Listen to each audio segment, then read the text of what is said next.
Hi, I'm Bendina, and welcome to this short piece of audiovisual self-promotion.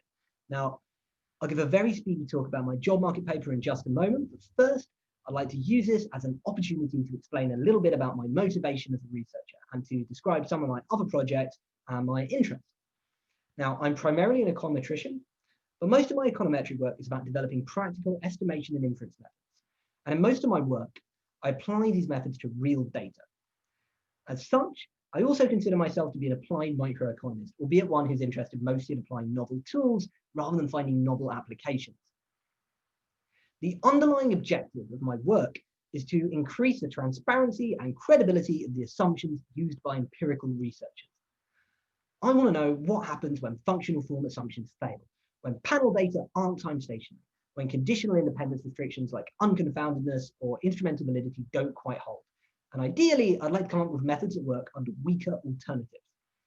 One of the reasons that I think this aim is useful is that increasingly large and rich data sets might mean that we can weaken standard assumptions without losing too much statistical power. As I see it, the response to big data is usually to see it as a statistical challenge. Researchers ask, how can we adapt standard methods to settings with many covariates and loads of observations?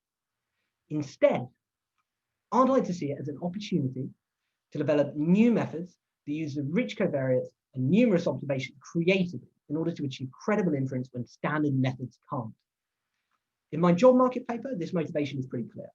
In this paper, I relax the standard assumption of unconfoundedness or selection on observables, and I show how one can achieve non-parametric identification, estimation, and inference under weaker conditions.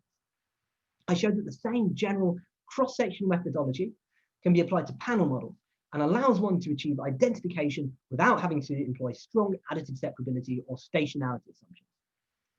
In another of my papers, non-parametric instrumental variables estimation under misspecification, which is currently revised and resubmitted to Econometrica, I examine what happens to non-parametric instrumental variables estimators when instruments aren't quite valid. I examine the consequences for existing estimators, and I suggest a method for sensitivity analysis, but I also provide a method for set estimation that explicitly accounts for a small failure of instrumental validity. On my website, you'll also see a working paper that develops an inference method for dynamic discrete choice models. And in that paper, I develop a set estimation and inference method that explicitly accounts for the use of approximation in the solution to the dynamic decision problem. One motivation for this paper is that in high-dimensional dynamic discrete choice models, it's generally necessary to use a very coarse approximation. So a method that takes into account the approximation error is necessary if we want to apply these structural models in data sets with many covariates. Now, this paper, which I posted relatively recently, has already received some interest. Soon after I posted it on arXiv, one of the leading dynamic discrete choice people emailed me asking that I present it to faculty and students at their department.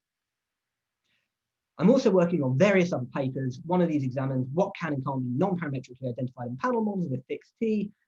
I and some co-authors working on a paper that considers a panel method in which ridge estimation is performed at the individual level with applications to demand analysis. I have various projects that are in the early stages, which I won't discuss yet. So I think it's time for the main event. In my job market paper, Proxy Controls and Panel Data, I relax the unconfoundedness assumption commonly used in non-parametric models to identify causal effects. I do this using proxy control. These are proxies for factors we'd like to control for, but can't. I show the approach can be adapted to achieve new non-parametric methods in panel models with fixed T. That is with a fixed number of time periods. Now, here's a quick summary of what's in the paper. First, I prove non-parametric identification of the conditional average structural function, a key causal object of interest. I prove my characterization of this object is not ill-posed.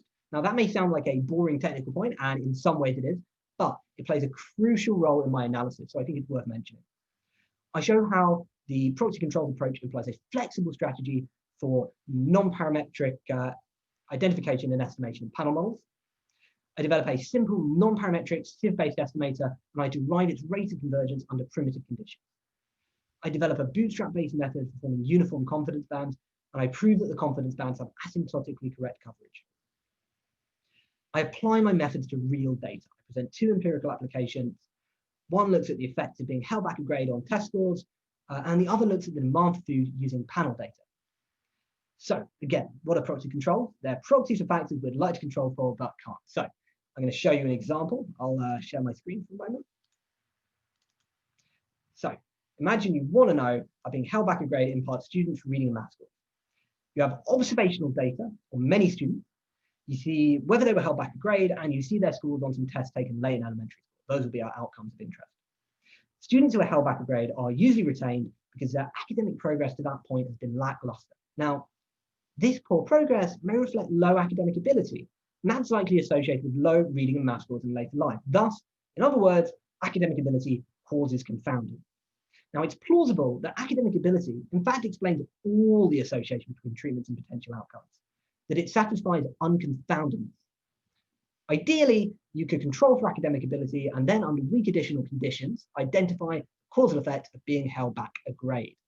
Now, you don't observe academic ability in your data, but you do observe some student scores in tests taken in kindergarten, which are presumably informative about academic ability. These test scores are proxy controls in that they proxy for the unobserved factor we wish we could control for, academic ability. The setting is captured in the causal diagram shown here. Lines with arrows denote a causal effect. The undirected lines that are dotted don't mean there's no causal relationship between the variables, just means I'm not going to say anything about these relationships just yet. Now here's a second example. You want to know how households choose to allocate their budget among classes of non-durable goods. In particular, you'd like to know how household expenditure on food responds to an exogenously allocated budget size. However, you're concerned that households with larger budgets have different preferences for those with smaller budgets. Rich households with large budgets, maybe they live in a different cultural milieu and they have taste for fancier food. Ideally, you can control for a set of factors that capture variation in consumption preferences. But while you can't observe consumption preferences, you do have panel data. And the same argument that says preferences cause confounding between budget size and food demands also suggests the household's history of budgets is informative about their preferences. Now, we can see that in the causal structure shown here. The same argument that means there's a line from consumption preferences to the budget in period T, which without that line, there'd be no confounding anyway. That also suggests there should be a line, a directed line, from consumption preferences to budgets in periods prior to T. Now, this causal structure has the same structure as the one on the previous slide. And we can see that in this case, the household's history of budgets plays a role of proxy control. Now, onto the identification structure. I'm going to stop sharing my screen for a moment. The key is going to be to divide the available proxies into two sets. We'll need these sets to be divided in such a way they satisfy a conditional independence restriction. And I'm going to get to that in a moment. But first, what other assumptions do we need? Well, we need the unobserved confounding factors, like ability, to satisfy unconfoundedness and a full support assumption.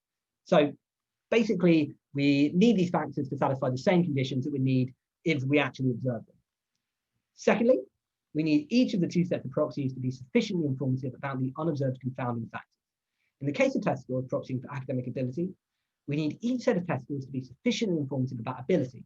Without going into too much detail, in essence, what we're going to need is that each set of test scores would be relevant instruments for observability. There's a lot of discussion of this in the paper. Please see it for details. There's also, we're going to need a technical regularity condition. You're really going to have to look at the paper for that one. So now onto the conditional independence restriction. I'm going to share my screen again.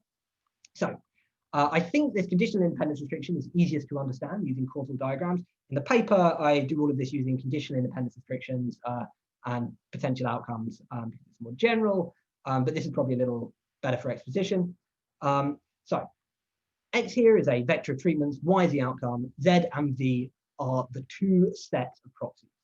W star is the vector of unobserved factors. Now, the corresponding variables in the grade retention case are shown on the right. So there are two sets of test scores. Each of them is going to be one set of proxy controls. We've divided them up. Now, key things to notice about the causal structure on the right. A, the two sets of proxies, Z and V, are only related through the mutual dependence on the unobserved confounders in W star. So the two sets of test scores are only related because they both reflect academic ability. B, Z could cause X and V could cause Z. Sorry, Z could cause X and V could cause Y, but not the other way around. In the grade retention case, that matters a lot because Z for Americans is a vector of cognitive test scores. So the decision to hold the kid back could be made based on those test scores. V is a vector of behavioral test scores, and these could determine, say, whether a kid gets access to some behavioral counseling, which could affect later test scores. So in the panel case, the conditional independence restrictions on the previous slide can be derived from panel type assumptions. So restrictions on the serial dependent structure of the data. One set of serial dependence restrictions is captured in the causal diagram on the left. I'm not going to go into too much detail due to time constraints, but what we're going to do is use past treatments as proxy controls. We're going to group the variables, in particular group the past treatments into sets of proxy controls according to the color coding that I show you on both the left and the right. And then once we group them in this way, we can see that the causal structure on the left, it reduces to the causal structure on the right. Similarly, we can get from panel type serial independence restrictions to the proxy control type serial independence restrictions, not using causal structures, but here for exposition, all done using causal structures. So we're going to use a serial dependent structure to, and we're going to map the panel case into the general framework. Some early development of proxy control ideas is already underway in biometrics, but my work is the first to show identification of the conditional average structural function, to develop a non-parametric estimator and influence method, to prove well-posedness of the proxy control problem, and to show how the approach suggests a flexible new set of non-parametric panel methods. I hope, therefore, that my paper will come to be seen as a foundation work in what I think is a very exciting emerging literature. So we've come to the end of my spiel. Thanks for listening, and well, I hope to see you soon in person, or I suppose more likely on Zoom. Thank you very much.